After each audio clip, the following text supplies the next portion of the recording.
Hello and welcome to this brand new episode of Smart Money. Today we have with us Prableen Bajpai, the founder of FinFix Research. She's a CFA, a certified financial planner, and she's been in the industry for over 15 years.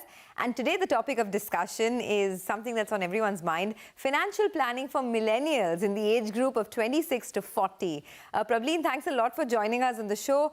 It's very interesting, right? I mean, in the last 1 week, there was this article that went viral about the Mercedes head of marketing saying that people now prefer investing their money more in SIPs and in the market than in buying a luxury car. So that just goes to show that the awareness with respect to equity markets and the equity cult is definitely growing.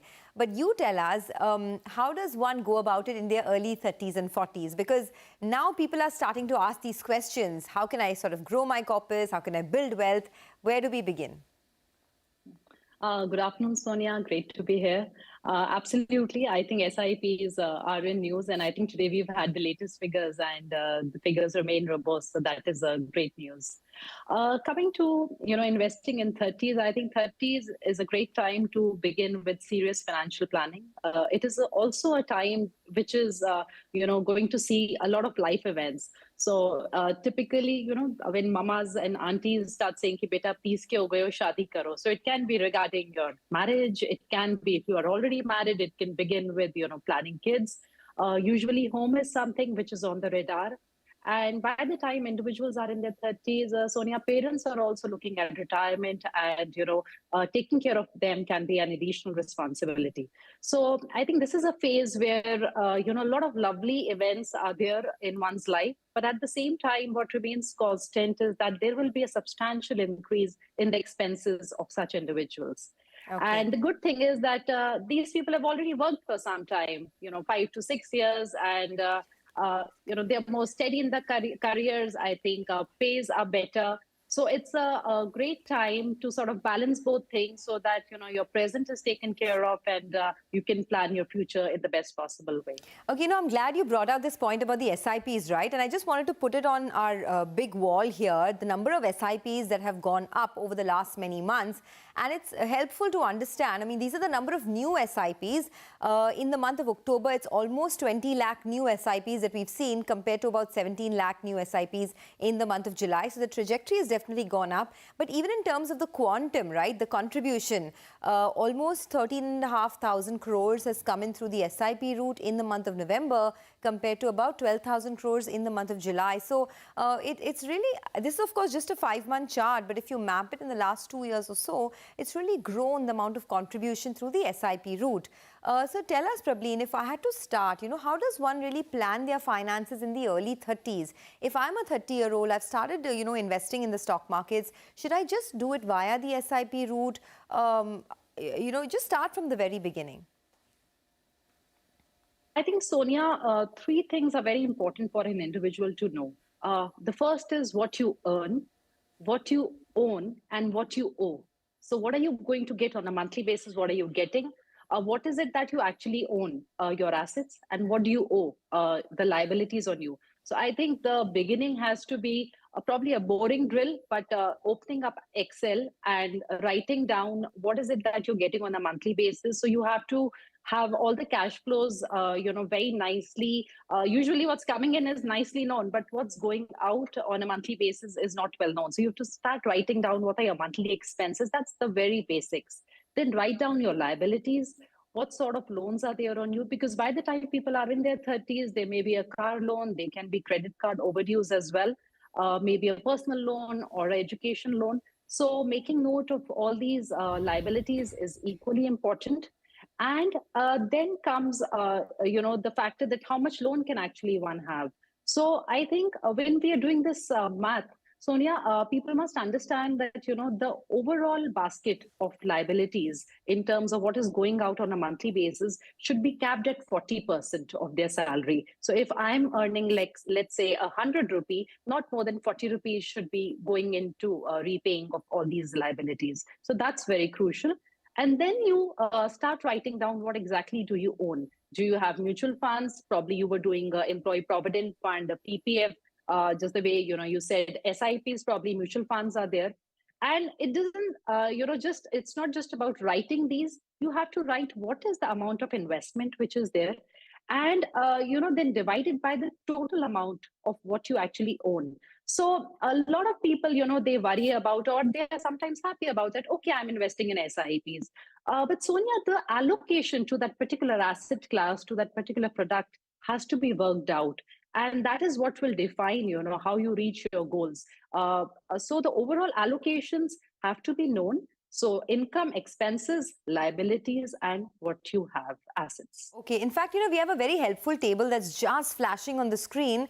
The investments that you need to make across the board, right? Whether it's EPF, through the PPF route, what your current investment should look like. In fact, it's very helpfully here. If you put a current corpus, right? I mean, we're looking at about 20 lakhs that you can break up between the EPF, PPF, fixed deposit, mutual fund route, how much you need to invest and what the expected returns are. You've taken a 12% average return, Prableen, for mutual funds, which is fair, I guess. And the total return that we're looking at is about 7.5%. Can you just help us, can you run us through this table? We have it on the screen for our viewers, but just tell us, as a 30-year-old, what should my breakup look like? And what is my eventual corpus that I can get, say, at a retirement age of about 55 to 60? Right. So Sonia, I think, personal precedes finance for a reason. So personal finance is, person to person centric, sure, actually. But this is just a general breakup that if an individual has about, 18.5 lakh rupees and EPF, PPF is there, and about 3.5 lakhs of mutual funds, we are looking at what is the allocation to that particular product in the overall basket. So like EPF is about 24%, mutual funds were around 19%.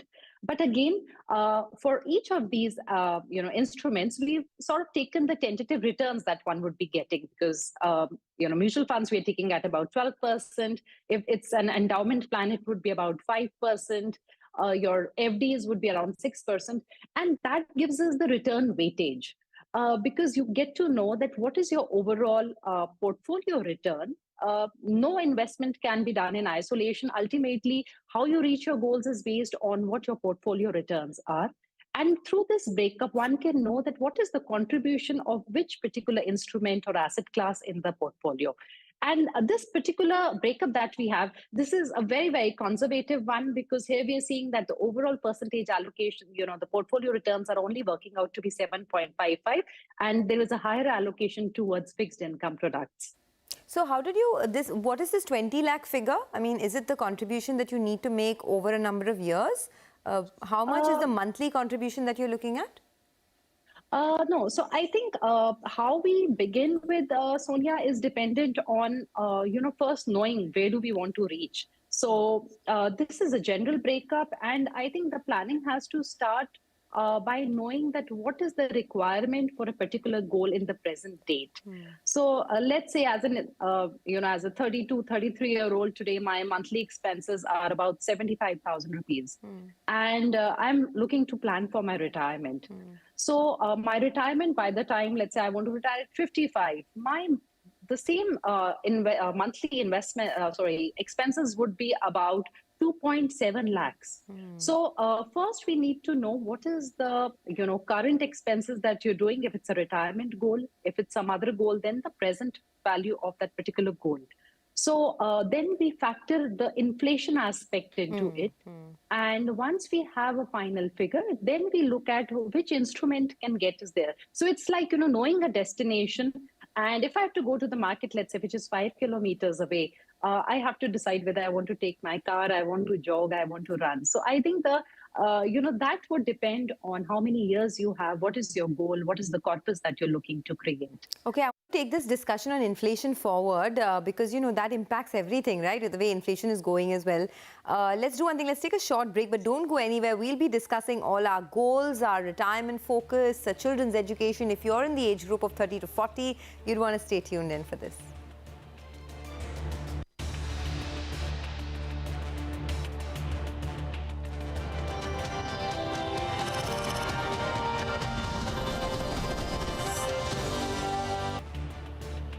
Well, today on Smart Money, we're talking about how to plan your finances if you are a millennial. That's in the age group of 26 to 41. And Prableen Bajpai of FinFix Research has been speaking to us.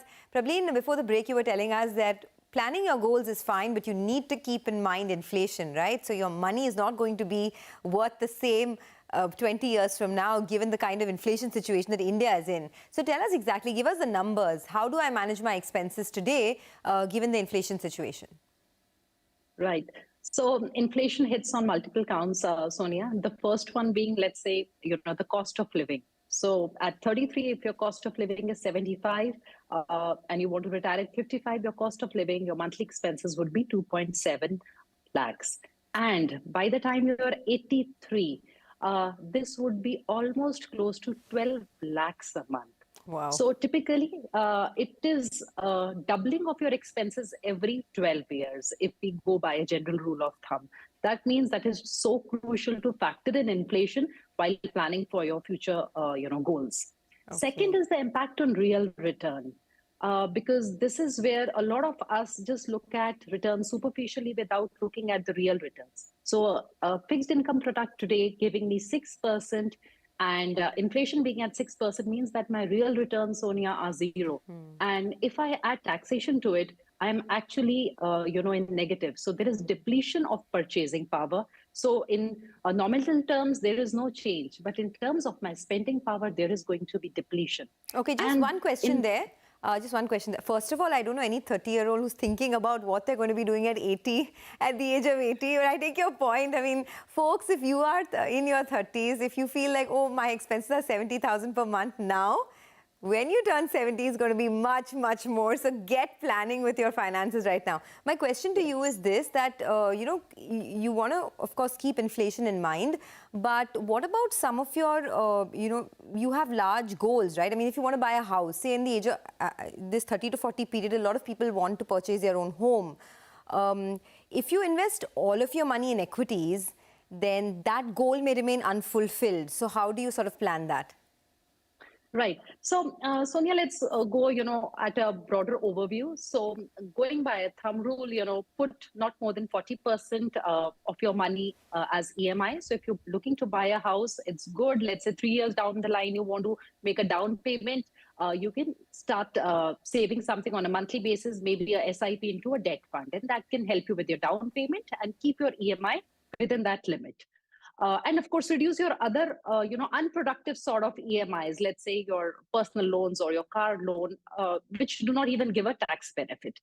Then comes your investments. So investments, one, we know that today what is the requirement, and then we factor it, we add inflation to it, we get a future value, Sonia. And that is where, we start mapping that, okay, my EPF and my, let's say, 20,000 per month SIP is for my retirement, for a specific goal. You may have some medium-term goals. Let's say your child will be going to college after, let's say, 12 years or 10 years. That can be something, again, you have to look at what is the expense today, and then you start saving for it by factoring in inflation. So there will be a use of different instruments. It'll be PPF, EPF, as well as mutual funds together. It cannot be in equities totally, because we also have to maintain our asset allocation. There has to be a kitty for your emergency also. There has to be something in fixed income. And that is how, you create a robust portfolio, because finally, how you reach your goals is actually more dependent on how well diversified you are across different asset classes. Okay, all right, got that. How does inflation impact planning for your retirement? I mean, what kind of steps do you need to take there? Like I said, till your retirement, you have to see that what will be your monthly expenses. And then you look at the corpus. And here, Sonia, two very important factors when you're looking at your retirement is that, we usually think that, okay, even during my retirement years, maybe, I'll be getting a 8% sort of a return. It's a very usual assumption that I see. No, you're not going to get that. Even today, if we say that we put everything in, one of the best government schemes, which is going to give us 7.5%, it's very important to look at taxation during your retirement, because with the kind of corpus, monthly corpus that you would require, a lot of people will actually land up in a very high tax slab, 20 years from now. So keeping return expectations during your retirement years is very crucial. And then what is the age that you're looking at, for your retirement? Let's say if you retire at 55, are you going to cater till about 85 years of age or 90 years of age? So within retirement, of course, we factor in inflation, but also what are the expected returns from your retirement corpus that you're looking at and the longevity of life? Those to become very crucial. And of course, this is one of the goals which is best, I think, catered to through your EPF and SIPs and mutual funds. Okay, well, most millennials I know want to retire at 40, forget about 50 and 60, right? And Gen Z, let's not even get there. They're not even talking about working. But I have a very helpful table here, so I just wanted to get that up on board about the retirement corpus that you need. So just explain this to us, right? If your current age is somewhere around 30 to 35 and you're looking at a retirement age of 55, your inflation rate taking 6%, your monthly expenses will be about 3 lakhs at the time of retirement. So you're saying a targeted corpus is somewhere around 7 to 13 crores is what you need. Just explain this to us. So how much do you need to spend or rather invest per month in order to attain that corpus? Right. So the requirement here is dependent on why it varies, Sonia, because the monthly expenses are similar, about 3 lakhs at that time. But the target corpus is different because in one scenario, we've taken about 5% returns from the retirement corpus. Because by retirement, a lot of people are not wanting to invest in equities, though they should, but they're really looking at capital preservation. So we are taking a very conservative figure here. If we see that, they can get about 8% returns, the requirement of the corpus, which needs to be built, actually goes down to about 7.5 crores. And then finally, if we are looking at that, instead of 85 years, we are looking to cater to 90 years of age with a 5% return only during retirement. Then the requirement further goes up to about 13.5 crores. And here, Sonia, the kind of the requirement would depend on which option is picked by them. So it can vary from, let's say, 30,000 a month to 40,000 a month, and further, depending on which option is picked by them to cater to this corpus, to build this corpus. Okay, I know this topic that we're going to discuss next is something that you can discuss for over an hour or more. But just to briefly summarize for paucity of time, where do you include your health cover or your life cover into all of this? At what point do you buy term insurance? I do know that if you have dependents in your family, you need term cover for sure. But just an overview, for a 30-year-old, what's the best thing to do? So I think if you're unmarried, but you have parents who are dependent on you, then you definitely require a term cover. Your requirement for a term cover, Sonia, increases if you're married and if you have kids. And you must revisit your term cover, let's say every 5 years, because probably the first time you got it, you had one kid, and maybe 5 years later, you have another kid. So that's very crucial. And the term cover must be increased if you have a huge EMI on you. Let's say you have one CR worth of home loan on you. You must increase your term cover in that case. Health cover, in addition to, I think, whatever is provided by your employer is a good thing, because you may want to take a career break, or there may be some other, situation where the cover may not be sufficient. So while you're healthy and young, I think cater to a health cover as well, which covers your parents. And I think thirdly, something which is very important is your contingency fund, which has to be, as a general scenario, has to be about 12 times of your EMIs, monthly expenses, your premiums, your investments, everything together. And of course, if you are in a, let's say you're running your own business, you're an entrepreneur, the requirement would go up. If you're a double earning income couple, the requirement can be slightly lesser. So this would depend on case-to-case basis. But I think these are, some of the non-negotiables while you start planning your future. Okay, this was a very, broad brush overview, but very, very helpful one, Prableen. Thanks a lot for joining in and explaining to our viewers how they should go forward with achieving their life goals and what's the kind of financial planning that you need to do in your early 30s and 30s to 40s. Thanks a lot, Prableen, for joining in. Thank you. Well, with that, it is curtains down on Smart Money. But before that, we're going to tell you our financial tip of the week. Every week, we come out with some financial tools that can help you in your journey. And today, we talk about 5 important things to remember before you invest in index funds, in passive funds. First, you need to find out the expense ratio. Now, expense ratio is the fees that is charged by the investment company to manage the funds of investors. A reasonable expense ratio for an actively managed portfolio is about half to 7.75%. And for passive funds or index funds, the typical ratio is about 0.2%, but it can be as low as 0.02% or less in some cases, and hence the attractiveness towards investing in index funds. The second thing, find out the tracking error. Now, tracking error in simple terms is how much the fund's performance has deviated from those of the index. Ideally, the return of such funds should match those of the underlying index, but due to expenses and cash equivalent, it may be lower. Obviously, the lower the tracking error, the better it is for you. Third, find out the AUM of the fund. Larger the AUM, more stable the scheme is and better to invest in. Now, the AUM of funds are easily available in all fund fact sheets on the AMFI website, on Money Control, Value Research, etc., on the company's website as well. Fourth is taxation. Taxation of index funds. Being equity funds, index funds are subject to capital gains tax. On redeeming the units of an index fund, you can earn capital gains which are taxable. It's the capital gains earned by you for a holding period of up to 1 year is short-term capital gains, which is 15%, and capital gains of over 1 year is 10%. And the last and final, most index funds have an ETF option. And for those wanting to buy in demat form or are keen on intraday trading and prices, you can look at investing via the ETF mode. Now, index funds have a higher expense ratio as compared to ETFs, but ETFs also have a transaction cost which is attached both at the time of buying and selling. All the best with your investments. With that, it's a wrap on this edition of Smart Money. Thanks for watching.